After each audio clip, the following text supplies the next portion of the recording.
Bonjour les amis. Donc comme promis, je reviens pour mes vidéos donc sur mon ULM électrique.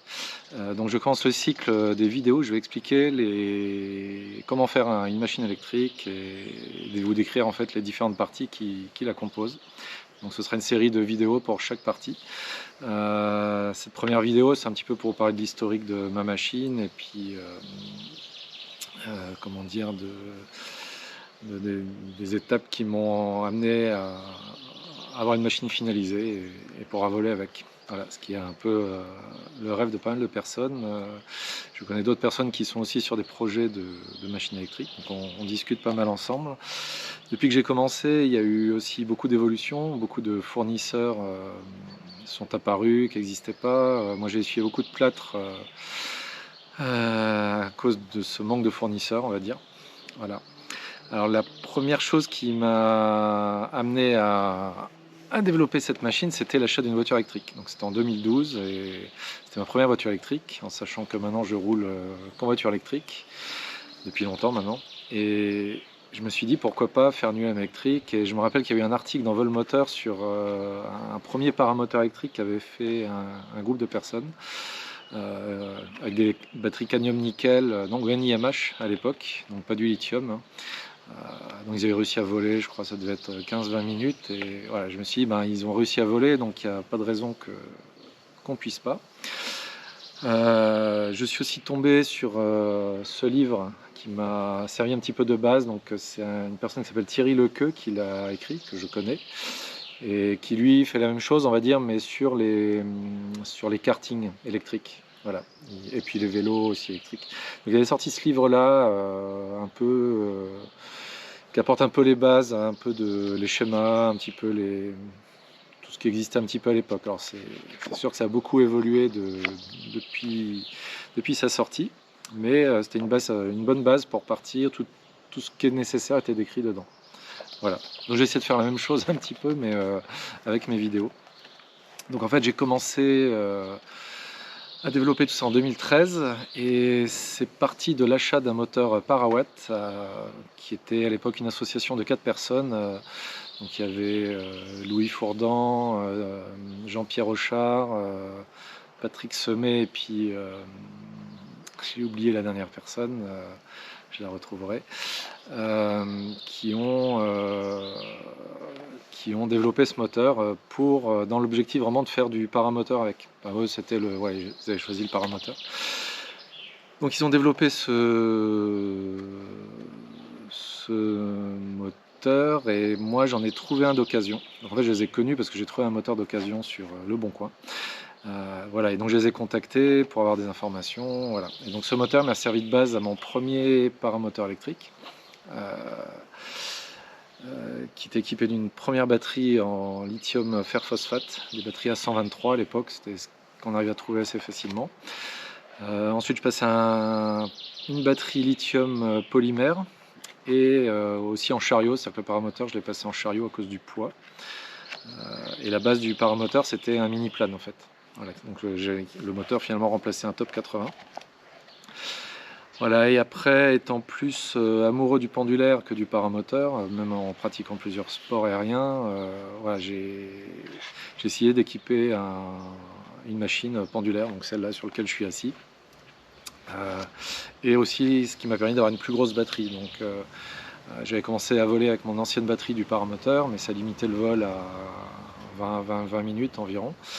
Voilà, et donc je suis parti sur une batterie maintenant qui fait 115 ampères-heure maximum, qui me permet d'avoir une autonomie en vol de 45-50 minutes, ce qui est pas trop mal, suffisant pour faire une petite balade du soir d'une demi-heure, on va dire, hein, avec de la marge, et puis de voler en thermique. Hein, ça m'arrive de faire des vols d'1 heure et demie en utilisant les thermiques, hein, bien sûr, avec ce genre de machine. Voilà. Donc en fait, moi tout le travail que j'ai fait depuis longtemps, c'est d'un côté développer une carte électronique qui gère un peu tout ça. Donc ça c'est quelque chose que je ne partagerai pas puisque on va dire que c'est un peu délicat et au niveau responsabilité, je peux pas, je peux aider les gens à la limite à partir à refaire une carte comme celle-là par exemple. Mais je vais vous donner en fait tout ce qui est nécessaire à faire voler une machine sans forcément avoir besoin de faire une carte électronique. Donc ça vous le verrez dans les autres vidéos. Donc je vais vous décrire toutes les parties. Chaque vidéo sera une partie, donc une vidéo sur le moteur, une vidéo sur le contrôleur moteur, une vidéo sur la batterie, une vidéo sur la commande des gaz, et ainsi de suite. Et donc toutes ces vidéos vous permettront de pouvoir faire un projet complet. Et dans chaque description des vidéos, je vous mettrai des fournisseurs, des références pour vous aider en fait à faire un projet électrique. Voilà, qu'est-ce que je pouvais vous dire de plus? Donc là aujourd'hui, dans la deuxième partie de la vidéo, je vais vous montrer en vidéo les différentes parties de la machine qui feront justement les différentes vidéos par la suite. Donc là on va dire que c'est juste une vision globale du système. Voilà. Ensuite, si des gens ont des projets, suivant chaque projet de chaque personne, la batterie pourra être différente, enfin les choix techniques ne seront pas forcément les mêmes. Donc là il ne faudra pas hésiter à me contacter pour avoir des informations. Mais ce qu'il faut savoir, c'est que dans toutes ces années de développement, de 2012 sur 10 ans, là, j'ai surtout mis au point un câblage simplifié mais fiable, que j'ai fiabilisé, qui est validé en température, en vieillissement et tout, qui n'a pas bougé depuis que je l'ai mis au point. Et je m'étais penché longtemps là-dessus avec beaucoup d'essais. Donc ça c'est quelque chose qui est important à mon sens et ça va être la grosse valeur ajoutée de mes vidéos. De mon projet, c'est des amateurs à avoir quelque chose de fiable et sécuritaire. Voilà, je crois que je vous ai tout dit. Donc je vais vous laisser et je reviens tout de suite avec une vidéo en vlogging, comme disent les pros là, des youtubeurs, pour voir les différentes parties de la machine. Voilà, bah écoutez, à tout de suite. Bonjour les amis, donc comme promis, je reviens donc pour décrire les différentes parties de la machine. On va faire un tour global du groupe motopropulseur électrique que je décrirai donc unitairement dans les prochaines vidéos. Juste une petite aparté, donc c'était Pierre Renaud, là, la quatrième personne qui a participé au développement du moteur par watt. Voilà, comme ça il ne sera pas fâché. Donc première partie, on va dire, mais c'est celle que je vous disais que je ne décrirai pas, c'est l'affichage électronique et la carte électronique qui va avec, qui gère, on va dire, les défauts, qui gère les températures, l'affichage sur l'écran, voilà. Donc un joli écran qu'un collègue à moi, Sylvain Machaud, a fabriqué, qui est un artiste de la fraiseuse et des dessins du dessin assisté par ordinateur, voilà. Joli objet, bel objet. Donc l'écran comporte une LED là ici qui est très puissante. En fait, elle me permet d'avoir des alertes en cas de défaut. Alors, je vais vous la faire flasher.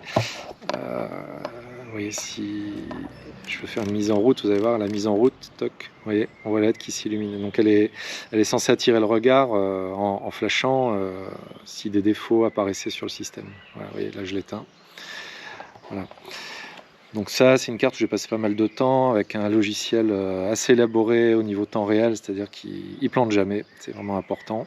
Il n'y a jamais de plantage. Mais je vais vous apprendre à vous en passer en fait. C'est-à-dire vous en aurez pas besoin pour faire un système électrique utilisable et simple pour un paramoteur ou un pendulaire comme celui-ci. Après à vous, si vous avez envie de perfectionner votre système, de vous faire aider ou de vous rapprocher de gens compétents. Ou de le faire vous-même si vous êtes compétent en électronique. Juste un truc, le minimum à mon sens, d'après mon expérience maintenant, c'est d'avoir des mesures de température. C'est un peu comme un moteur thermique. Donc ici, je mesure la température du moteur, la température de la batterie et la température du contrôleur moteur. Voilà, ça c'est on va dire que c'est les trois températures à surveiller. Ensuite, effectivement, j'affiche le pourcentage de puissance moteur, vous voyez, de 0 à 100%. Et moi, je n'affiche ni les tours moteurs, ni le courant consommé, car disons à un pourcentage de commandes données à 10 ou 20 ou 50%, je sais qu'avec un moteur électrique, on aura toujours le même courant à peu près, et la même et la même vitesse de rotation d'hélice à la décharge de la batterie près. C'est-à-dire que plus la batterie se décharge, moins sa tension est élevée. Et donc forcément le courant baisse, les tours moteurs baissent un peu, mais ça reste négligeable. Voilà. Par contre, l'autre chose qui est importante dans un système comme celui-là, alors je vais le redémarrer. Voilà. La chose importante en fait, c'est l'affichage de la capacité batterie, mais surtout de la tension batterie en fait. Voilà, la tension globale, elle vous permettra de savoir quand est-ce qu'il faudra arrêter le vol. Donc ici, moi je sais que quand j'arrive à 50 volts, je sais que je suis quasiment déchargé. Alors moi j'ai un système qui surveille chaque cellule, chaque tension de chaque cellule pour pas les abîmer. Mais la solution, sans faire un système aussi compliqué, c'est de vous dire, voilà, 50 volts, c'est 3 volts par cellule à peu près. Quand j'arrive à 50 volts, je descends pas en dessous, j'arrête de voler. On verra ça en sachant que le contrôleur moteur a sa propre sécurité, qui vous dispense justement d'avoir à faire vous-même un système équivalent. Voilà un petit peu pour la partie écran, donc que je ne décrirai pas dans ces vidéos. Voilà. Alors on va commencer...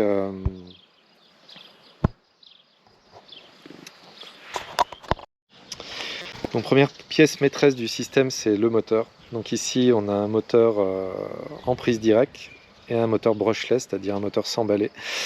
J'ai un collègue qui s'appelle Jean-Noël qui électrifie aussi une machine, qui utilise lui un moteur brochette, donc à balai, moteur électrique classique. Donc ça on en parlera quand on détaillera le moteur électrique. Donc là je suis équipé d'une hélice propre, voilà. Donc elle a été calculée en fonction de la machine. J'ai fourni à iProp toutes les caractéristiques, taille de l'hélice, la taille de l'hélice, la vitesse de la machine et la puissance du moteur. Et ils m'ont défini l'hélice. On en parlera plus quand on parlera du moteur. Donc ce moteur triphasé, il possède un câblage donc triphasé, c'est-à-dire qu'on a 3 phases, 3 fils, on les voit bien là, vous voyez, qui vont au contrôleur moteur. En sachant que ces moteurs-là ont besoin justement d'un convertisseur qui convertit le courant continu de la batterie en un signal sinusoïdal triphasé. Voilà, ça c'est le but du contrôleur moteur qui est là. Voilà, donc là, il a été déporté sur le côté. Donc ça c'est l'innovation que j'ai fait cet hiver suite à quelques déboires avec l'ancien contrôleur. Donc ça, je vous en parlerai donc quand on parlera de ce contrôleur, c'est ce qui se fait de mieux sur le marché actuellement. C'est des contrôleurs qui sont faits pour les drones, entre autres des gros drones. Voilà. Qu'est-ce qu'on a? Alors ici on voit ma carte électronique qui gère l'écran, qui gère le système.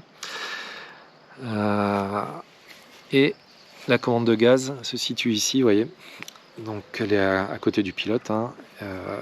Pour ma part, c'est un commutateur de position, donc j'ai 12 positions de puissance.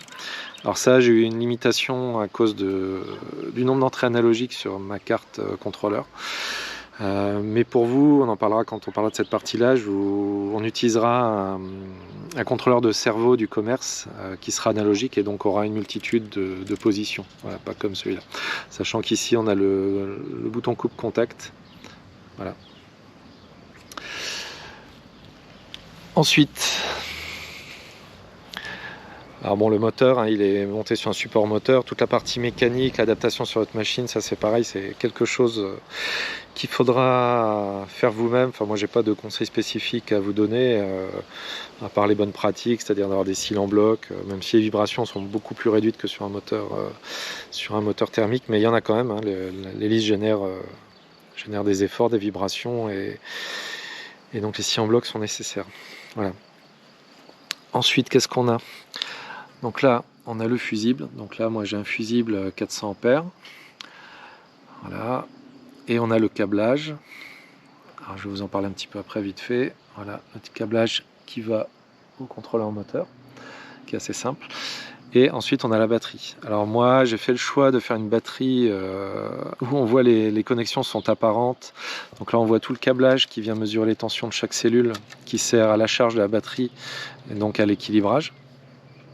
Et on voit par contre les connecteurs de puissance, vous voyez là, qui relient chaque bloc batterie. Donc cette batterie-là, tout de suite, elle est constituée de blocs qui proviennent d'une voiture électrique, d'une Nissan Leaf. Voilà, il y a 4 blocs et dans chaque bloc, il y a 8 cellules, 2 cellules en parallèle à chaque fois. Donc on a 4, on va dire, on appelle ça 4 S2P, c'est-à-dire qu'on a 4 cellules en série et 2 en parallèle. En sachant que les 4 blocs me donnent une configuration 16S, c'est-à-dire 16 cellules en série et donc à chaque fois 2 en parallèle. Voilà, la batterie fait 115 ampères-heure pour une soixantaine de volts. Donc ça, je vous en parlerai plus quand on parlera de la batterie. Et ici, on voit mes connecteurs de charge. Donc je vous en parlerai aussi quand on parlera de la charge. L'autre pièce maîtresse, c'est que il faut savoir qu'il faut utiliser quand on branche la batterie sur le contrôleur moteur, on a des batteries de condensateur, on en voit ici d'ailleurs, qui vont arquer si on fait la connexion. Donc moi j'utilise des connecteurs anti-étincelles qu'on trouve dans le domaine du modélisme, qui sont capables de passer 300 ampères, vous voyez, et qui me servent en même temps de coupe-contact. Donc ça je vous en parlerai quand on parlera du câblage. Et les câbles en eux-mêmes sont des câbles siliconés forte température que j'ai gainés, vous voyez, et qui sont capables de passer 400 ampères. Alors, il faut savoir que mon système, en fait, si on donne des caractéristiques globales, le moteur fait 15 chevaux, 15 kW, pardon, et est capable de faire des pics de puissance à 20 kW. Donc là, il faut surveiller les températures, limiter aussi la durée. Donc on va dire c'est un peu comme un moteur thermique, quoi. On peut tirer 20 kW au décollage pendant 1 minute, après réduire, monter, faire la montée initiale et après tourner entre 6 et 12 kW avec des montées à 15 kW en surveillant la température. Voilà. Donc mon câblage, lui, il est capable de tenir 400 ampères en pic, entre 300 et 400 ampères pendant des pointes de puissance entre 1 et 3 minutes. Et après, le courant se situe plutôt entre, on va dire, 80 et 150 ampères pour du vol en palier, ou disons 200 ampères si on se met en montée tranquille, on se met en montée, disons, pour atteindre une altitude correcte. Voilà un petit peu les caractéristiques. Je vais aussi vous montrer le chargeur que j'utilise qui provient du modélisme. Voici le chargeur. En fait, le chargeur il se compose d'une alimentation 50 ampères de 1024 volts qui fait 1200 watts en fait, 1,2 kW. Voilà, donc ça c'est ma puissance de charge. Et j'utilise un chargeur de la marque eCharger qui est une marque très fiable et qui propose des chargeurs d'assez forte puissance. Donc il est capable de charger 8 cellules en même temps. Et il y a 2 sorties. Donc en fait, il y a moyen de charger les 16 cellules avec ce chargeur-là en une seule fois. Mais il faut couper la batterie en 2 pour qu'il n'y ait pas de point commun. Donc là, il y aurait moyen de mettre il faudrait utiliser un séparateur en fait, pour couper la batterie en 2 blocs de 8 cellules. Moi, j'ai pas fait ça, pour la fiabilité, je l'ai laissé entière. Et donc ce que j'ai fait, c'est que le chargeur, on peut le mettre en parallèle, vous voyez. Et en fait, je charge 8 cellules par 8 cellules. Donc ça revient en temps, ça revient au même. Mais disons qu'on charge un bloc de 8 cellules et après on charge un autre bloc de 8 cellules. Voilà. Donc ça, on en parlera plus quand je vous parlerai du chargeur. Voilà, je vous montrerai comment ça se passe en pratique. Voilà, on va dire que cette vidéo est terminée. Ça vous montre un petit peu les différentes parties. Et je reviens vers vous donc pour vous expliquer chaque partie en détail. On commencera par le moteur. Voilà, écoutez, à bientôt.